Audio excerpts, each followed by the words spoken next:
Hello guys, my name's Carlos, and today I'm going to be recording a little bit of a small video of you guys to kind of help you on how to use a knife properly. Once again, if you guys watched my last video, I did give a couple of tips and a couple of little hints and stuff like that on how to use a knife properly and how to hold it the right way and where to hold the knife from.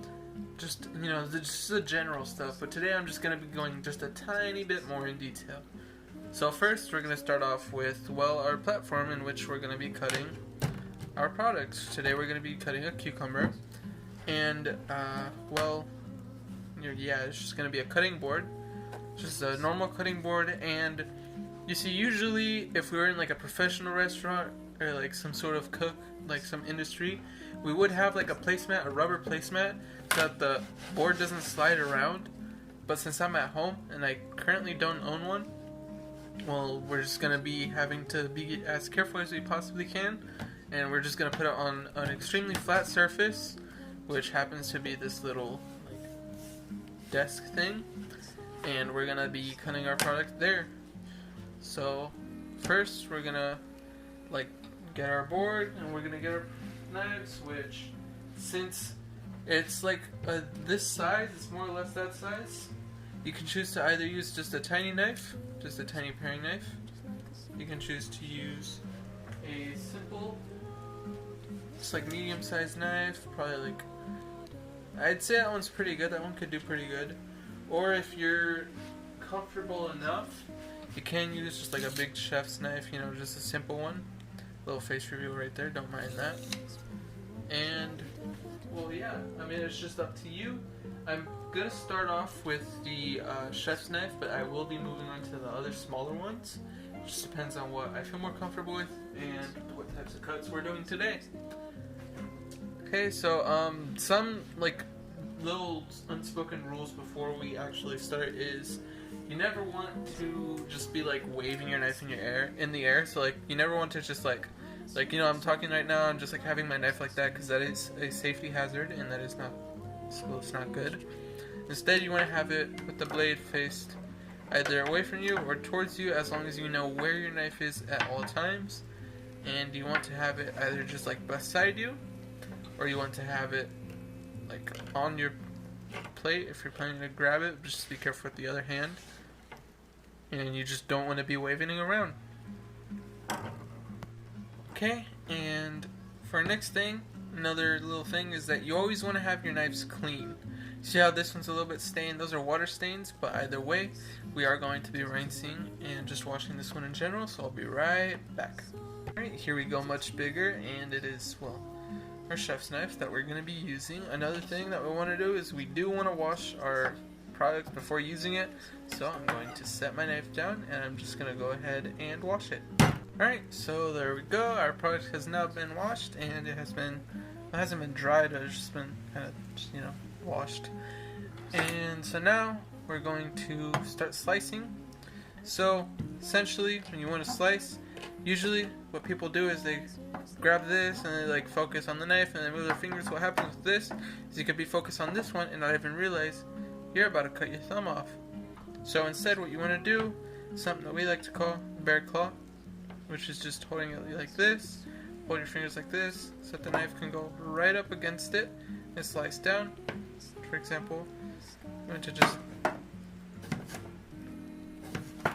you can just go ahead and start slicing as you please. Which of course it is messy, and you see how my board is moving? That is because I don't have a rubber mat. So that was just kind of a little demonstration of what could happen. So since this knife is a little bit big and it is kind of clashing with this, I'm going to switch over to my other knife, which is going to be... So now with this knife, I feel I might have a little bit more control.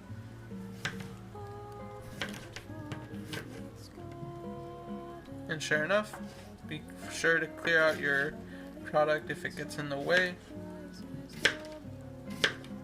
And as you can see, if I had some sort of rubber mat underneath me, this thing would not be moving, and I'd just be able to go as long as I want, and also this thing would not be as crooked as it is. I'm gonna go ahead and snatch one. These are really good.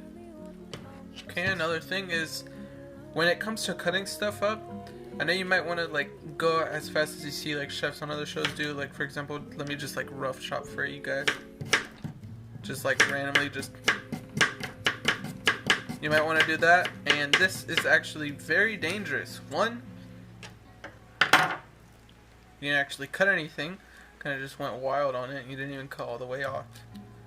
And two, look at the difference in like sizes. This one's like, I don't even know what happened there. It's that tiny one, there's this one, there's that. And it's just like a complete mess, you know? 3, pieces went everywhere because you did not have control of your product. And 4, you see, whenever you're cutting stuff up, you want to make sure that you have more focus on precision. So if you're cutting just the tiny slices, then you want to make sure you get tiny slices every single time instead of focusing on how fast you can go. Speed will come naturally, but you must focus on precision for speed to come, because if you can cut fast, you can hurt yourself while cutting fast, and you can also cut like completely just really bad. Or you can take precision, you know, cut kind of slow at first and then slowly build up over time.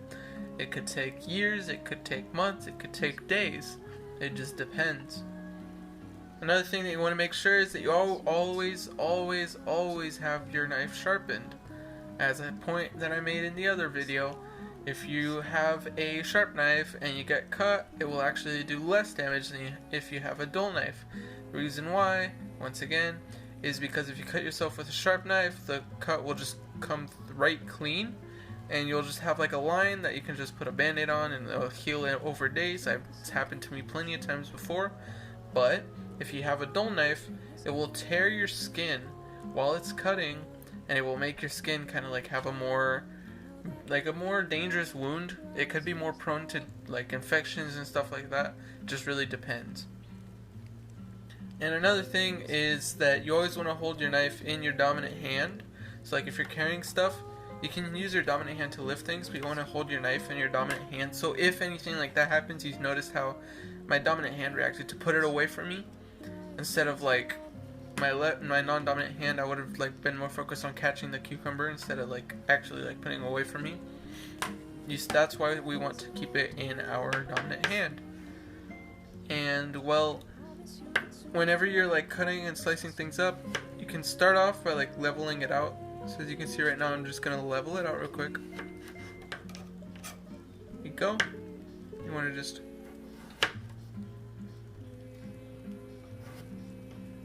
and there you go, we messed up. No. But yeah, that's essentially kind of it for today. I hope you guys learned something new, and I'm going to go ahead and eat these with a bit of lemon, as you guys know, and a bit of salt as well. I'll see you in the next one. Thank you guys for watching,